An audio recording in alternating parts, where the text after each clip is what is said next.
Bonsoir et merci d'être avec nous dans cette édition du lundi 20 février. Il est 18h, voici les titres qui seront développés. La préfecture de la Vendée fait le bilan de la délinquance en 2022 avec des chiffres en augmentation dans quasiment tous les domaines. Violence intrafamiliale qui a explosé, sécurité routière ou encore cambriolage. Le pronostic vital de l'hôpital de Luçon est engagé. C'est en substance le discours de l'association d'usagers pour la défense du service public du pays de Luçon. Elle craint une fermeture de ses urgences. Enfin, les grandes marées de l'année sont pour cette semaine à la grande joie des pêcheurs à pied. Des pêcheurs susceptibles d'être contrôlés par une brigade spécifique. Nous irons avec eux à la rencontre des pêcheurs, souvent peu au fait de la réglementation. On démarre avec ce chiffre de la préfecture, plus 12,7%. C'est le taux d'augmentation de la délinquance générale en 2022 en Vendée. Un chiffre à nuancer toutefois, puisque les faits de délinquance sont revenus à une même base qu'en période avant Covid. 21 950 faits ont été enregistrés l'an dernier. La Vendée conserve d'ailleurs un taux de délinquance inférieur à la moyenne nationale. On savait qu'on avait diminué le nombre de faits de délinquance durant les périodes Covid avec le confinement. Il y avait moins de cambriolage parce que les gens étaient chez eux, les gens circulaient moins, donc il y avait aussi moins d'accidents. Ça, c'est le point noir de l'année.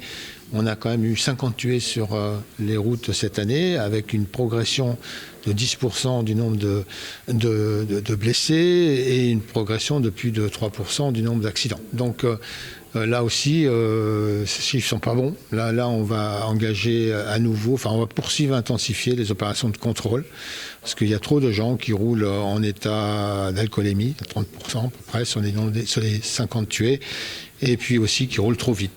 2561 suspensions de permis ont été réalisées, 50 tués donc sur les routes en 2022, 442 blessés et 372 accidents corporels. Concernant les violences intrafamiliales, une augmentation constante a eu lieu depuis quelques années, entre 2020 et 2021, plus 24%, et une nouvelle hausse de 18% entre 2021 et 2022. Aujourd'hui, on priorise, bien sûr. Donc moi, j'ai toujours dit à mes gendarmes que la priorité des priorités restait les atteintes aux personnes. Aujourd'hui, les atteintes aux biens, et particulièrement les cambriolages, sont en forte hausse. Ça a été souligné, même si, je le rappelle, on est encore à des niveaux qui sont en dessous de 2015. On a moins de cambriolages aujourd'hui qu'en 2015, 2016, 2017, 2018, 2019. Et il y a eu cette particularité de 2020 et 2021 où ça avait vraiment drastiquement baissé. Mais je ne me satisfais pas de cette situation. Évidemment, en fonction des phénomènes qu'on détecte, on se met en devoir de lutter contre. Aujourd'hui, une fois qu'on a compris que la priorité des priorités resterait les violences intrafamiliales dans le cadre des atteintes aux personnes, ma deuxième priorité, ça devient les cambriolages et la lutte contre les stupéfiants. Voilà, si on devait résumer les trois priorités, les choses sur lesquelles on investit, beaucoup de monde, beaucoup d'enquêteurs, beaucoup d'énergie, beaucoup d'heures gendarmes, beaucoup de monde sur le terrain. En santé, depuis mai 2021, ils sont tous les vendredis devant l'hôpital. Mais cette fois, ils ont voulu marquer le coup. À Luçon, un rassemblement s'est tenu ce samedi pour réclamer le maintien des urgences et du SMUR 24 heures sur 24 et 7 jours sur 7. 180 personnes étaient présentes. Une mobilisation à l'initiative de l'association d'usagers pour la défense du service public du pays de Luçon. En ce moment, le bloc opératoire et le laboratoire sont fermés la nuit. Les urgences fonctionnent encore, mais en mode dégradé. Et elle pourrait bien suivre le même chemin. Est en ligne de mire la transformation de l'hôpital, du site hospitalier de Luçon, en hôpital de proximité. Et donc ça, nous le refusons parce que nous considérons qu'un hôpital de proximité, c'est pas un hôpital général, c'est pas un hôpital, c'est pas ce qui correspond aux besoins de la population aujourd'hui. On a une définition très complète d'un hôpital de proximité tel que nous on le définit, qui n'est pas l'hôpital de proximité tel qu'il est défini dans la loi. On ne veut pas une dégradation par rapport à ce qu'on a. On ne veut même pas forcément un statu quo parce que ça ne nous satisfait pas. On veut au contraire une évolution. En transport, elle a reçu au mois de décembre le prix Ville Moyenne pour l'introduction d'un bus à hydrogène vert dans son circuit de transport urbain. L'agglomération de La Roche-sur-Yon vient d'acquérir un second bus similaire. Il se recharge en moins de 10 minutes pour une autonomie de 450 km. L'agglomération a présenté également une voiture citadine à hydrogène. Elle servira au déplacement des élus. C'est la volonté de La Roche-sur-Yon Agglomération de continuer à décarboner ces déplacements. On a démarré il y a déjà quelques années en essayant d'instaurer un plan global de déplacement donc qui intègre toutes les mobilités, évidemment le vélo, la trottinette, les déplacements qui sont entre nos communes également, avec des bus qui eux fonctionnent de manière décarbonée. C'est pour ça qu'on a déjà démarré il y a quelques années avec des bus fonctionnant au biogaz et aujourd'hui c'est la continuité vers l'hydrogène vert que nous avons sur notre département et qui permet d'alimenter ce deuxième bus. Le premier bus parcourt environ 50 000 km par an. L'agglomération vise l'acquisition d'un troisième bus de ce type pour l'été prochain. La plus grande marée de cette année 2023 est attendue ce mercredi 22 février. Le coefficient atteindra 112, 111 pour le mardi après-midi. Des grandes marées en pleine période de vacances. Alors que les températures douces incitent à la promenade, tous les ingrédients sont réunis pour une pêche à pied réussie et vous serez sans doute nombreux à le penser. Alors pour encadrer cette pratique, des brigades de surveillance existent. Leur mission contrôler, mais surtout sensibiliser à la réglementation. Alix Lanos les a suivis sur le passage du Gois. Messieurs, dames, bonjour. Bonjour.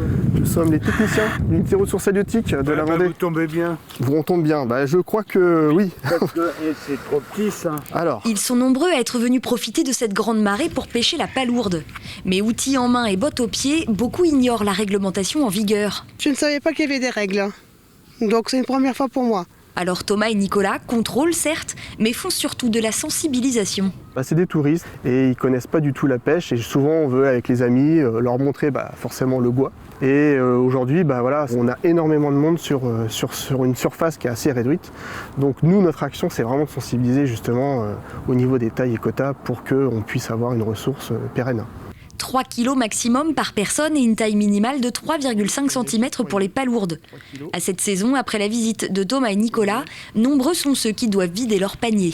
C'est important à cette époque-là de vraiment les laisser... Sinon, elles ne peuvent pas se reproduire. Exactement. On les remet dans le sable. Dans le milieu naturel, vous les redéposez. On les enfonce ou pas?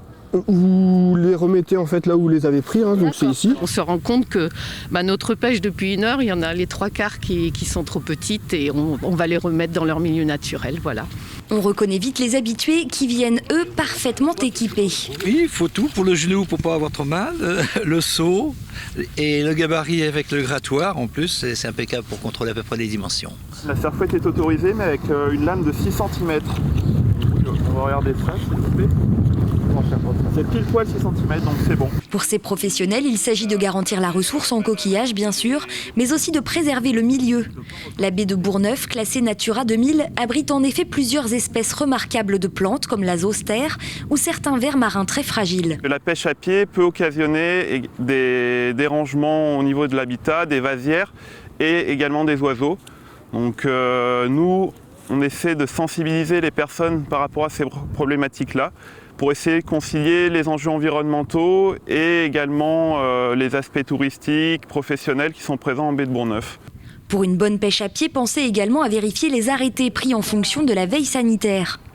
Toutes ces informations peuvent se trouver sur le site de la Direction départementale des territoires de la mer et de la Vendée.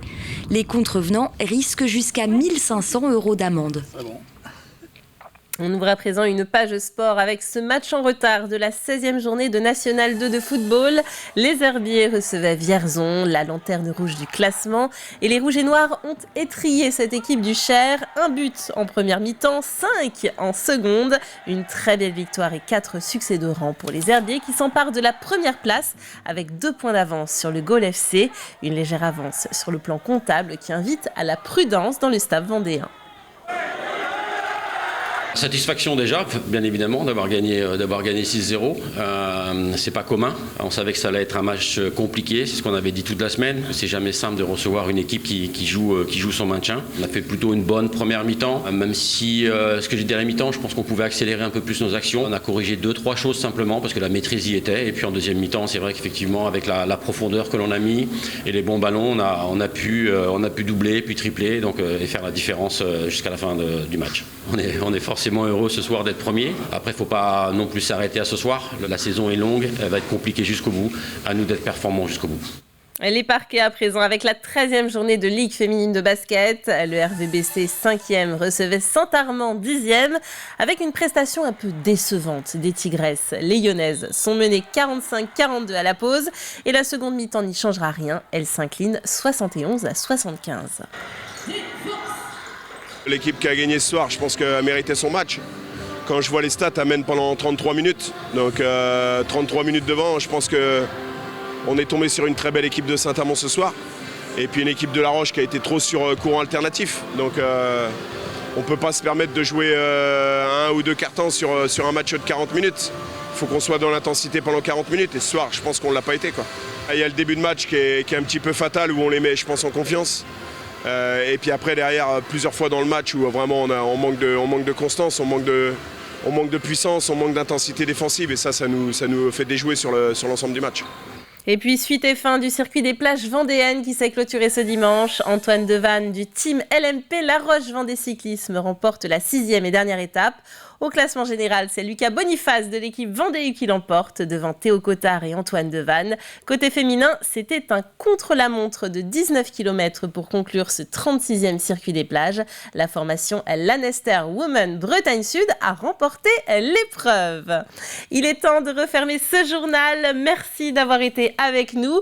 On se retrouve comme d'habitude demain à 12h30 pour une toute nouvelle édition. Mais la première édition de la journée, ce sera dans votre matinale à partir de 7h. Merci d'avoir été avec nous et à très bientôt sur TV Vendée.